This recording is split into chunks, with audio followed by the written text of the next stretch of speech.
Hello and welcome to the morning sports briefing here on New Zealand Sports Radio. Hi, I'm Paul and I'll be your host this morning. In the news today, we'll be talking about a new sports talk radio station in New Zealand. We'll have cricket news. The NRL gets back into action with round 2 this evening. There's news in the rugby about a new women's global competition. The America's Cup was won yesterday. There's some NBA action, snow sports. We have another medal at the World Championships. And we'll bring you up to speed with how Joel King is going in the squash as well. This is your best way to start the day up to speed with all of the important sports news. Yesterday, it came to light that the Sports Entertainment Network, which is an Australian broadcaster, has plans to buy the rights to the TAB New Zealand AM and FM radio frequencies, with Brendan McCullum announced as being their breakfast host. It looks, whilst they say plans, if you've already got your host in line, it sounds those plans are a long way along the line.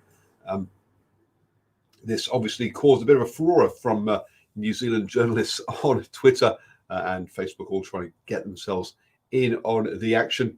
Let's hope that we hear some new voices and also that some of the sports outside that sort of big five get coverage as well. We'll have to see. There is no date yet set as to when it'll actually go live, yes, a lot of excitement around that. There'll be a 24/7 sports talk show, plus also podcasts on their own app as well.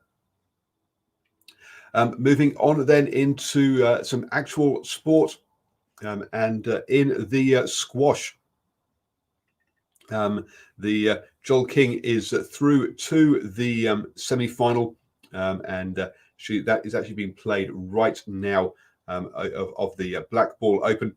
She's taking on world number 1 Noir El Shabin for in that one. The head-to-head between them is 11-1, with Noor El Shabin having won 11 times. So a tough ask for Joel King, but wish her best of luck. I say she's playing right now live on Sky Sports 9 this morning. So obviously we'll bring you the result of that tomorrow. Also, moving on then to the skiing and or snowboarding, I should say, and Zoe Sandorski-Sinot, who picked up a gold earlier this week, was taking part in the big air. She was leading going into the final round, but unfortunately missed out on the gold and got silver.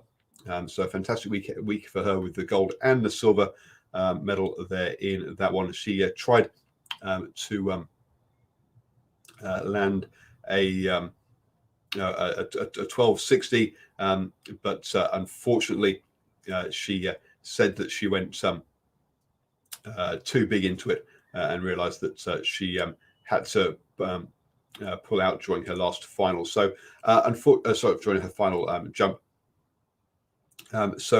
Congratulations to her with those 2 medals, and it's been a good week for the snow sports over there with 2 golds and a silver medal. Congratulations to Laurie Bolin, who retained, who was took the gold medal in that one.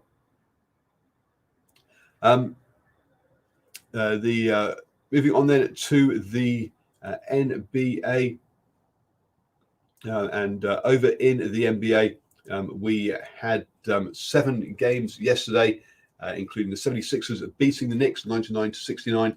The Lakers beating the Timberwolves 137-121, and the Jazz beating the Celtics 117-109. Looking at the table now, it still leaves the 76ers top of the Eastern Conference ahead of the Nets and the Bucks. The 76ers now on a 6-game winning streak. The Jazz, the Suns, and the Lakers are at the top of the Western Conference, and the Lakers have now put in a 3-game winning streak, so they're trying to close the gap on those top two. Looking at ahead, there are 10 games today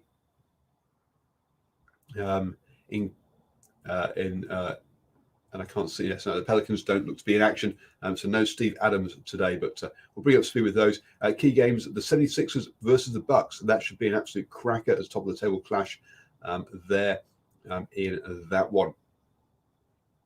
Also, the Pacers are taking on the Nets. Moving on then to the America's Cup, and after the opening 6 races were split 3-all. Team New Zealand went on a 5-race winning streak to lift the trophy. That included on Tuesday 2 light wins, meaning that the second race got cancelled that day and extended the racing into yesterday. Obviously it was really on Monday when it all really kicked off on the 15th there, when New Zealand got the very first pass in the racing so far. Before that, it had been if you got through the first gate, you won the race.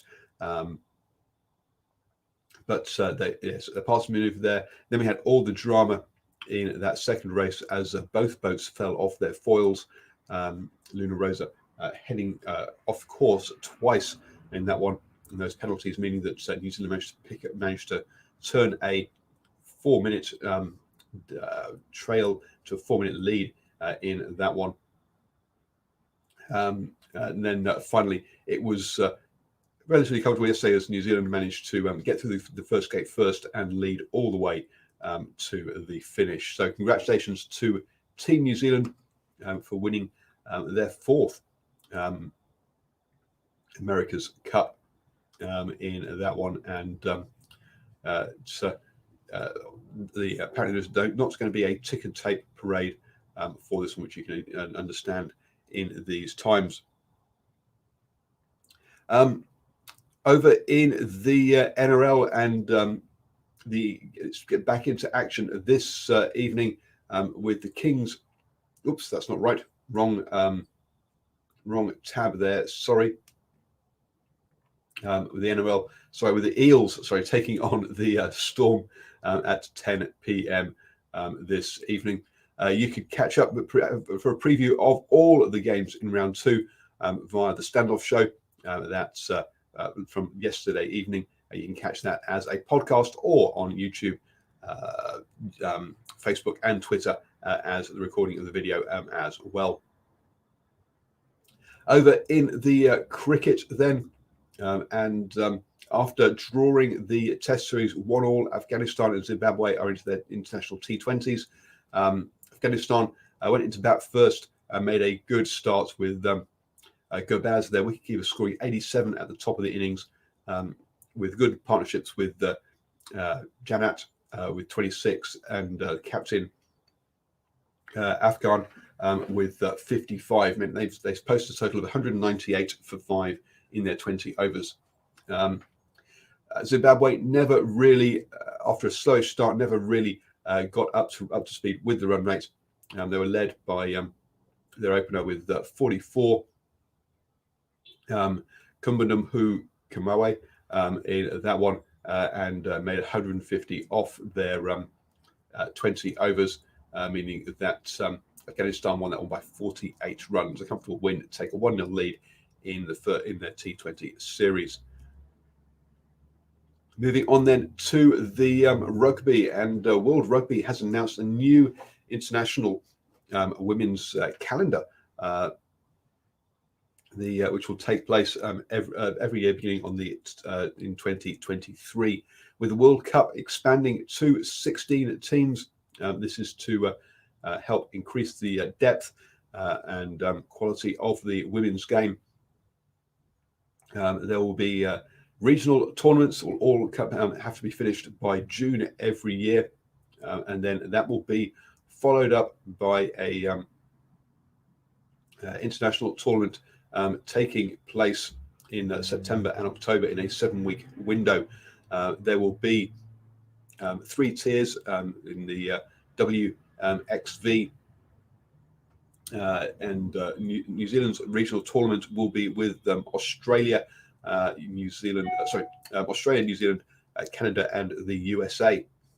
That tournament was rumoured before with that sort of Oceania.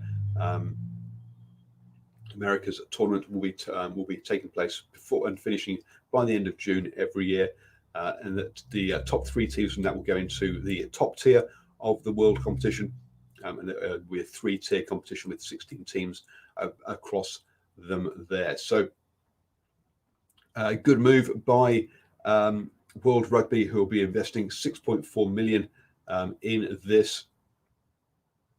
This will take place every year except when there is a Rugby World Cup year in this one. So great news for the women to have this tournament. Lots of questions to be answered as to how it will exactly work.